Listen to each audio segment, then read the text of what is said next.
বন্ধুরা আসসালামু আলাইকুম, কেমন আছেন সবাই? চলে আসলাম আমি ওমর। আজকে আপনাদের জন্য নিয়ে আসলাম Realme 7 Pro unboxing and first impression share করব।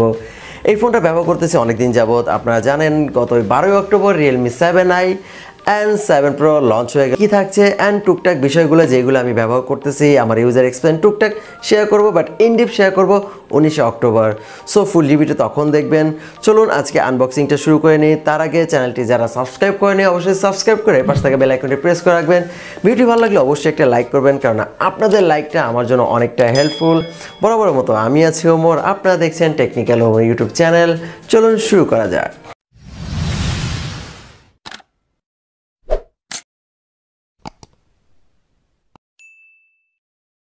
অলরাইট, যেমনটি দেখতে পাচ্ছেন Realme 7 Pro বক্সটি আমার হাতে চলে আসলো। এই বক্সটি বাংলাদেশি এডিশনের সম্পূর্ণ পিওর ইয়েলো কালার হবে। ইন্ডিয়ান এডিশনে কিন্তু সালমান খানের ছবি আছে, সো দেখে নেবেন। বক্সের পিছনে কিছু হাইলাইট বিষয় আছে, যেখানে আমরা দেখতে পাচ্ছি 65 ওয়াট ড্যাশ ফাস্ট চার্জার দেওয়া আছে বক্সে। এছাড়া ফোনটাতে কোয়ালকম স্ন্যাপড্রাগন 720G একটি গেমিং সিপিইউ থাকছে, 64 মেগাপিক্সেল সনি ক্যামেরা। ওয়েল, বক্সটি আনবক্সিং করে দেখা যাক। বক্সের ভিতরে আরেকটি বক্স পেয়ে যাচ্ছি এনক্লাব। এটার ভিতরে আমরা পেয়ে যাচ্ছি কিছু ডকুমেন্টেশন আর একটি টিপিইউ কেস। নতুন অবস্থায় যেহেতু টিপিইউ কেস পাওয়া যায় না, ব্যাক কভার পাওয়া যায় না, সেহেতু এই ব্যাক কভারটা ব্যবহার করতে পারেন, খুবই সফট। এছাড়াও একটা পিছনে পেপার লাগিয়ে নিতে পারেন। সাথে থাকছে কিছু ডকুমেন্টেশন, যেটা যত্ন করে রাখবেন, ওয়ারেন্টির ক্ষেত্রে কাজে লাগবে। ফোনটি আমারটা ছিল ইয়েলো কালার, এছাড়াও একটি গ্রিন কালার ছিল, মানে গ্রিন সিলভার কালার মতন, যেটা মার্কেটে অ্যাভেলেবেল পেয়ে যাবেন। বক্সে একটি চার্জার দেওয়া আছে 65 ওয়াটের, যা দিয়ে চার্জ হতে ফোনটি লাগছিল আমার কাছে 40 মিনিটের মতন। নর্মালি 3 মিনিট চার্জ দিলে 12% মতন ফুল চার্জ হয়ে যাচ্ছিলো। আর একটি micro USB type C cable থাকছে। মোটামুটি বক্স কন্টেন্ট এই ছিল। একটি সিম ইজেক্টর পিন থাকছে, যা কিনা আর কিছুই আমরা পাচ্ছি না। ইয়ারফোন থাকে না রিয়েলমির এই ফোনগুলোতে, ইয়ারফোন দেওয়া অবশ্যই দরকার ছিল, নয়তো যে কোনো শপে যখন ফোন পারচেস করবেন একটি ইয়ারফোন চাইলে অবশ্যই দিয়ে দেবে। অলরাইট, এবার কথা বলা যায় ফোনটির ডিজাইন অ্যান্ড বিল্ড কোয়ালিটি। এই ফোনটার থিকনেস ছিল 8.7 মিলিমিটার, বিল্ড কোয়ালিটি ছিল সম্পূর্ণ প্লাস্টিক ম্যাট ফিনিশ, যার কারণে দেখতে খুব ভালো লাগছিল। কালার মামলা, এই ফোনটার সাইডে ক্যামেরা বাম থেকে লম্বা একটি কালার দেওয়া হয়েছে, সিঙ্গেল কালার আর একটু শাইনি, যা কিনা দেখতে খুবই ভালো লাগছিল। এর আগে আমি ভিডিও করেছিলাম Realme V5-এর 5G, সেটার মতনই সেম হুবহু লাগছিল। সেহেতু অনেকের কাছে কনফিউশন লাগবে আপনি Realme 7 Pro ইউজ করতেছেন নাকি V5 5G ইউজ করতেছেন। ওভারঅল আমার কাছে ডিজাইন ম্যাটেরিয়াল খুব ভালো লেগেছে, বাট Realme 6 Pro ডিজাইনটা অ্যান্ড বিল্ড কোয়ালিটি আমার কাছে বেশি ভালো লেগেছে। এই বাজেটে একটু গোয়েলা গ্লাস প্রোটেকশন হলে মোটামুটি জমে যেত। ওভারঅল আমার কাছে খুব ভালো লেগেছে। এর ওজন 182 গ্রাম, খুবই হালকা অ্যান্ড হ্যান্ডি, আমার কাছে খুব ভালো লেগেছে।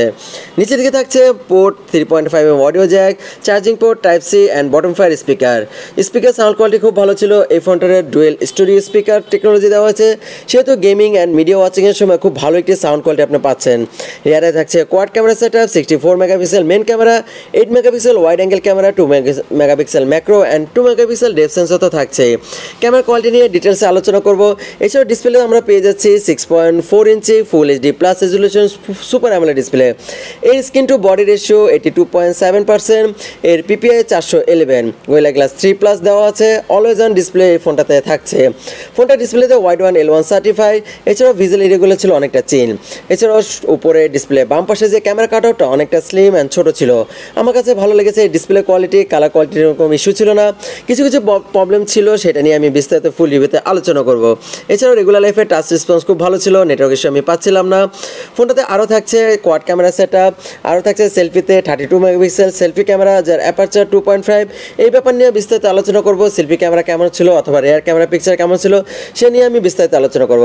এছাড়াও ফোনটাতে রান করতেছে Realme UI version 1.0 base on Android 10। কিছুদিনের ভিতর Realme UI version 2.0 and Android 11 update চলে আসবে, সেহেতু একটু অপেক্ষা করতে হবে। অফিসিয়ালভাবে আপনার রিসেন্টলি আপডেট পেয়ে যাবেন। রেগুলার লাইফে যে টাচ রেসপন্স নিয়ে কোনো রকম সমস্যা ছিল না। বিস্তারিত যে প্রবলেমগুলো ছিল, ভালো দিক মন্দ দিক, তা নিয়ে আলোচনা করব ভিডিওতে, ফুল ভিডিওতে। সেটা 19 অক্টোবর চলে আসবে, রাত 8টা অথবা 9টার দিকে আমি আপলোড করে দেবো। তখন ফুল রিভিউ আমি আপনাদের সাথে শেয়ার করব। এছাড়াও এই ফোনটাতে ব্যবহার করব কোয়ালকম স্ন্যাপড্রাগন 720G, যে কিনা 8 ন্যানোমিটার একটি সিপিইউ। এর high clock speed 2.3 GHz octa core processor. এর এনতুদু স্কোর মার্ক 2,73,000 মতন।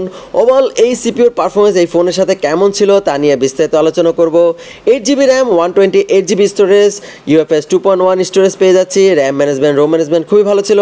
টাচ রেসপন্স নিয়ে কোনো রকম সমস্যা আমি দেখিনি। ওভারঅল টাচ রেসপন্স খুব ভালো ছিল। 60 হার্টজ এই ডিসপ্লেটি মোটামুটি ভালো একটি পারফর্ম করেছে 90 হার্টসের তুলনায়। যেহেতু সুপার অ্যামোলেড ডিসপ্লে, ফোনটাতে থাকছে আরও অনেক ফিচার, নেগেটিভ ইস্যু ছিল না, ঠিকঠাক মতো ব্যবহার করতে পেরেছিলাম। ফুল রিভিউতে জানিয়ে দেবো এই ফোনটার ওভারঅল পারফরমেন্স। ফোনটাতে থাকছে 4500 মিলিঅ্যাম্পিয়ার একটি লিথিয়াম পলিমার ব্যাটারি, যা কিনা চার্জ দেওয়ার জন্য 65 ওয়াট একটি ফাস্ট চার্জার দেওয়া আছে। মোটামুটি কেমন লাগলো ভিডিওটি সেটা জানাবেন, ফুল ভিডিওর জন্য অপেক্ষা করবেন। বাই বাই, টাটা, আসসালামু আলাইকুম, দেখা হবে নেক্সট কোনো ভিডিওতে।